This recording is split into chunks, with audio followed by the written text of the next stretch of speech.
पुनश्च एकदा आदिम संस्कृती व संविधानिक हक्क चळवळ या यूट्यूब चॅनलवर संपूर्ण कोयावंशीय गंडजीवांचं संपूर्ण बांधवांचं स्वागत आहे। बंधूंनो, आपण अनेक व्हिडिओ पाहिलं, अनेक व्हिडिओचं विविध देवांचं कार्य पाहिलं। अशातच पुनश्च एकदा आपण कचारगड विषयी थोडक्यात माहिती जाणून घेऊया।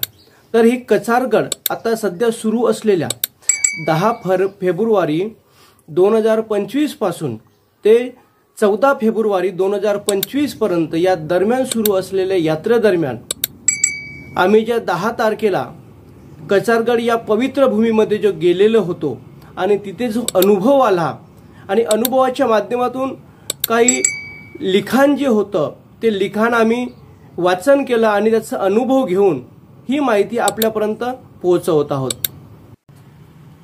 आमच्या मातृशक्ती उषा किरणताई आत्राम आणि त्यांचे जीवन मित्र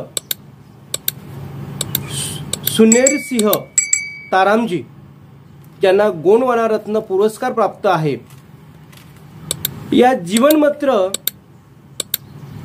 यांनी लिहिलेलं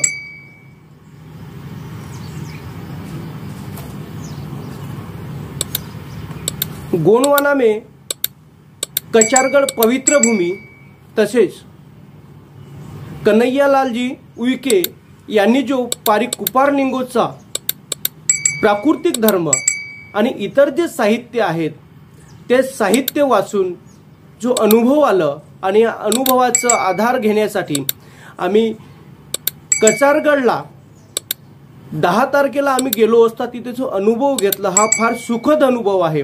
आणि या सुखद अनुभव आम्ही एक पुस्तकांच्या माध्यमातून जो अनुभवलं आणि प्रात्यक्षिकांच्या माध्यमातून जो अनुभवलं हे आपल्यापर्यंत पोहोचवण्याचा आम्ही नक्कीच प्रयत्न करू। कचारगडचा शोध सर्वप्रथम 5 व्यक्तीद्वारे लावण्यात आलेलं होतं। ते म्हणजे पेनवासी के बी मरसकोल्ले साहेब, पेनवासी आचार्य मोतीराम दादा कंगाली, पेनवासी सुनेर सिंह ताराम साहेब, भरतलाल कोराम साहेब आणि शीतल मरकाम साहेब यांच्याद्वारे कचारगड यांचा शोध लावण्यात आलेला होता। तर यांच्याद्वारे सर्वप्रथम कचारगडमध्ये माघ पौर्णिमेला सभा करण्याचे आयोजन करण्यात आलेले होतं। तर सन 1984 मध्ये याच 5 व्यक्तींनी जत्रा भरवण्याचे सुद्धा आयोजन केलेले होते। जिथे सर्वप्रथम 5 व्यक्ती आलेले होते। आज त्या ठिकाणी लाखोंच्या संख्येमध्ये संपूर्ण कोयावंशीय गंडजीव माता काली कंकाली, पाहंदीपारी कुपारलिंगो, फळापेन, पेरसापेन यांच्या दर्शनासाठी आज कचारगड येथे येऊन आपली आराधना आणि मानता पूर्ण करतात। या काची कोपाल लोहागड मधील कमेकान आलोट शिंगारद्वीप मध्ये पर्वत श्रेणीय असून साले टेकडी पर्वतमाला सुद्धा आहे। या कचारगड मध्ये अनेक पहाड्या आहेत। त्या पहाडीमधील एक खूप मोठी गुफा आहे आणि त्या गुफेच्या वर एक खूप मोठा असं छेद आहे। त्या छिद्रातून पावसाळ्यामध्ये पाणी पडून खाली स्थित असलेल्या एका खड्ड्यामध्ये पडतो आहे।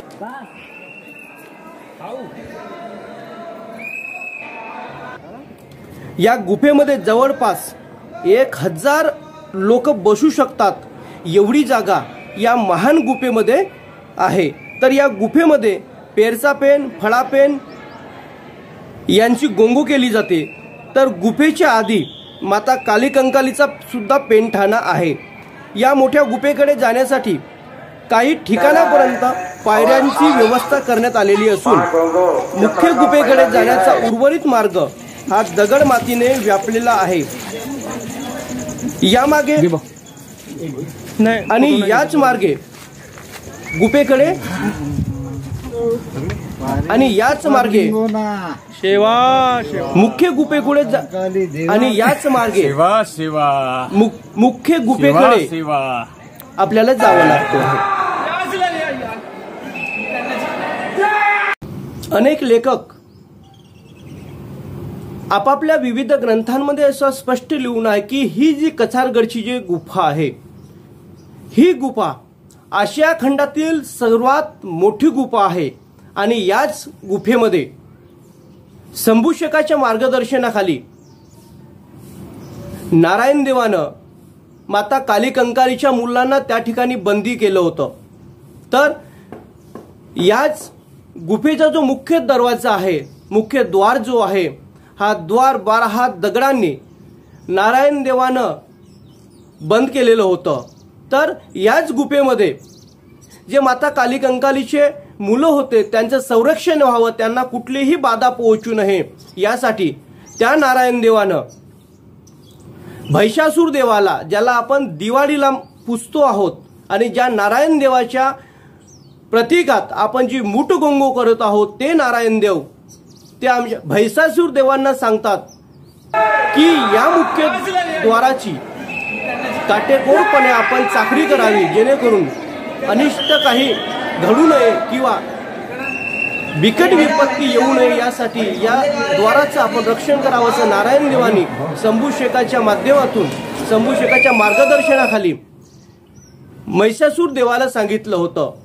आणि याच महिषासूर देवाची गोंगो, याच नारायणसूर देवाची गोंगो प्राचीन काळापासून आदिम जे उपजमात आहे, गोवारी जमात, जी गोंडाची उपजमात आहे, ही गोवारी जमात प्राचीन काळापासून आजही यांच्या नावानं सुद्धा मुठगोंगो करतो आहे। तर शंभूशेकाच्या मार्गदर्शनाखाली नारायण देवानं ज्या गुफेमध्ये माता काली कंकालीच्या मुलांना बंदिवास घातलं आणि बंदिवास घातल्यानंतर पहांदीपारी कुपारलिंगो यांनी जेव्हा मुक्त केलं त्यांना आणि एका काठ सावरीच्या झाडाखाली जे गोत्रव्यवस्था समाज संरचना निर्माण केली आणि त्यांच्यापासून जो आत्मभाव, प्रेमभाव, बंधुभाव संपूर्ण समुदाय एकोप्यानं वावरू लागला, आनंदाने वावरू लागला, या आनंदाचं जल्लोष व्हावं, उत्सव व्हावं यासाठी त्याच काठसावरीच्या झाडाखाली 2 ढाली निर्माण करण्यात आलेल्या होत्या।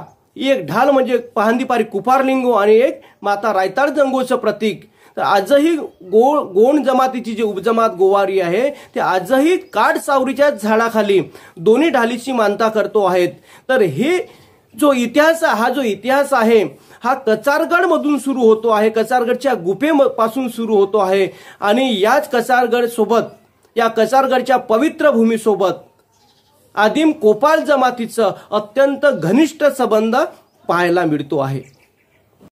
आपण या ठिकाणी बघू शकता आचार्य मोतीराम दादा कंगाली यांनी आपल्या गोंडी पुण्यम दर्शन या पुस्तकामध्ये जंगोलिंगो लाठीगोंगो याविषयी चांगल्या पद्धतीने लिहून ठेवलेलं आहे की हे पहांदीपारी कुपारलिंगो आणि माता रायताळ जंगो यांच्या प्रतीकामध्ये टोपार आणि कोपार ढाल बनवल्या जातं आणि ही ढाल काठ सावरीच्या झाडाखाली पूजल्या जातं। अशा प्रकारचं लिखाण पहांदीपारी कुपारलिंगोच्या प्रतीकामध्ये आणि माता रायताळ जंगोच्या प्रतीकामध्ये असलेल्या ढालीविषयी आचार्य मोतीराम दादा कंगाली यांनी आपल्या विविध ग्रंथांमध्ये याचा उल्लेख केलेला आहे।